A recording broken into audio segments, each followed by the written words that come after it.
জিতলেই নিশ্চিত হবে round of 32-তে খেলা। কোচ স্কালোনির সান্নিধ্যে সুযোগ মিলবে আরও একটা বিশ্বকাপ জয়ের মিশনে এগিয়ে যাবার।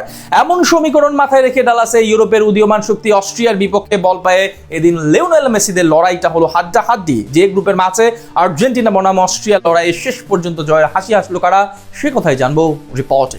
বিশ্বকাপে আগের দুই আসরে ইউরোপীয় দলের বিপক্ষে পেনাল্টি মিসের ধারা এই আসরেও ধরে রাখলেন লিওনেল মেসি। অস্ট্রিয়ার বিপক্ষে যে গ্রুপে নিজেদের দ্বিতীয় ম্যাচে বিশ্বকাপের ইতিহাসে তৃতীয়বারের মতো পেনাল্টি মিসের রেকর্ড গড়ল মেসি। আর তাতে এই ম্যাচের সূচনা লগ্নেই গোল করার সহজতম সুযোগটি হেলায় হারালো আলবিসেলেস্তারা। সোমবার ডালাসে অস্ট্রিয়ার বিপক্ষে চাপহীন আর্জেন্টিনা মাঠে নামে আত্মবিশ্বাসে টইটম্বুর হয়ে, যেখানে ম্যাচের মাত্র ৫ মিনিটেই লাউতারো মার্টিনেজকে ডি বক্সের ভিতরে ফাউল করে বসেন অস্ট্রিয়ার ডিফেন্সিভ মিডফিল্ডার জাভের শ্লাগার। যেখানে শুরুতে মাঠে উপস্থিত মিশরের রেফারি আমিন ওমর পেনাল্টি না দিলেও ভিআরে পেনাল্টি পায় আর্জেন্টিনা। সেখান থেকে পেনাল্টিতে ম্যাচের ৯ মিনিটে গোল পোস্টের বাইরে শুট নিয়ে গোল বঞ্চিত করেন আর্জেন্টাইন অধিনায়ক। এরপর ম্যাচের ১৯তম মিনিটে লাউতারোর কাছ থেকে বল পেয়ে গোল করবার আরো একটি দারুণ সুযোগ পেয়ে যান মেসি। তবে আলেকজান্ডার শ্লাগারের দারুণ ডিফেন্সে সে যাত্রায় বেঁচে যায় অস্ট্রিয়া। তবে দারুণ সব ডিফেন্সের পরও এদিন লিওনেল মেসির কাছ থেকে নিস্তার মেলেনি অস্ট্রিয়ানদের। যেখানে ম্যাচের ৩৮তম মিনিটে লেফট ব্যাক ফাকুন্দো মেদিনার অ্যাসিস্ট থেকে বল পেয়ে ডি বক্সের প্রান্ত ভাগ থেকে বা পায়ের জোরালো শটে গোল করে আর্জেন্টাইনদের ১-০ গোলে এগিয়ে নেন মেসি। আর এর মাধ্যমে বিশ্বকাপের ইতিহাসে সর্বকালের সর্বোচ্চ গোল সংগ্রাহকের তালিকায় মিরোস্লাভ ক্লোজাকে হটিয়ে শীর্ষস্থান দখলে নেন কিংবদন্তি ফুটবলার। আর গোল হজম করে এ সময় ম্যাচে বেপরোয়া হয়ে ওঠেন অস্ট্রিয়ান ফুটবলাররা। ফলে গোল খাবার মাত্র ২ মিনিটের মাথায় থিয়াগো আলমাদাকে ফাউল করে হলুদ কার্ড দেখেন অস্ট্রিয়ান রাইট ব্যাক স্টেফান পশ। এরপর প্রথমার্ধের বাকি সময়ে আর কোনো গোল না হলে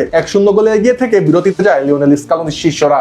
বিরতি থেকে ফিরে দুদলই গোল করতে মরিয়া হয়ে ওঠে, যেখানে অস্ট্রিয়ার লক্ষ্য ম্যাচের সমতা ফেরানো আর আর্জেন্টাইনদের সেখানে ব্যবধান বাড়ানোয় মনোযোগী দেখা যায়। ফলে দ্বিতীয়ার্ধের ৩য় মিনিটে মাঠের বাঁ প্রান্ত থেকে আর্জেন্টিনার অর্ধে ডি বক্সের ভেতর দারুণ এক ক্রস করেন মার্সেল সাবিজ্জা। তবে গোলরক্ষক এমিলিয়ানো মার্টিনেজের দৃঢ়তায় এ যাত্রায় বেঁচে যায় আর্জেন্টিনা। এরপর ম্যাচের ৫০তম মিনিটে গোলরক্ষককে একা পেয়েও গোল করতে ব্যর্থ হন মেসি, যদিও সে সময় সাইড রেফারিকে অফসাইডের পতাকা পোড়াতে দেখা যায়। এর ঠিক ৪ মিনিট পর কনরেড লাইমেরকে ফাউল করে বসেন ক্রিশ্চিয়ান রোমেরো। ফলে আর্জেন্টাইনদের অর্ধে ফ্রি কিক পেয়ে যায় অস্ট্রিয়া। এ সময় ফ্রি কিক থেকে সাবিজ্জার দুর্দান্ত শট রুখে দেন এমি মার্টিনেজ। ফলে দারুণ এক সুযোগ থেকে গোল বঞ্চিত হয় অস্ট্রিয়ানরা। এরপর মাঠে ৩টি পরিবর্তন আনেন আর্জেন্টাইন কোচ লিওনেল স্কালোনি, যেখানে ক্রিশ্চিয়ান রোমেরো, লাউতারো মার্টিনেজ ও থিয়াগো আলমাদার পরিবর্তে মাঠে নামানো হয় নিকোলাস ওতামেন্ডি, হুলিয়ান আলভারেজ ও নিকোলাস গঞ্জালেসদের। এরপর ৭৫তম মিনিটে ম্যাচের প্রথম কর্নার কিক জেতে আর্জেন্টিনা, যেখানে মেসির বাড়ানো দারুণ এক বলে হেডারে গোল করতে ব্যর্থ হন গঞ্জালেস। ১ মিনিট পর ছোট্ট এক ইনজুরিকে কেন্দ্র করে ধাক্কাধাক্কি করে হলুদ কার্ড দেখেন ফাকুন্দো মেদিনে ও কনরাড লাইমের। এরপর ম্যাচের ৮২ মিনিটে কর্নার কিক থেকে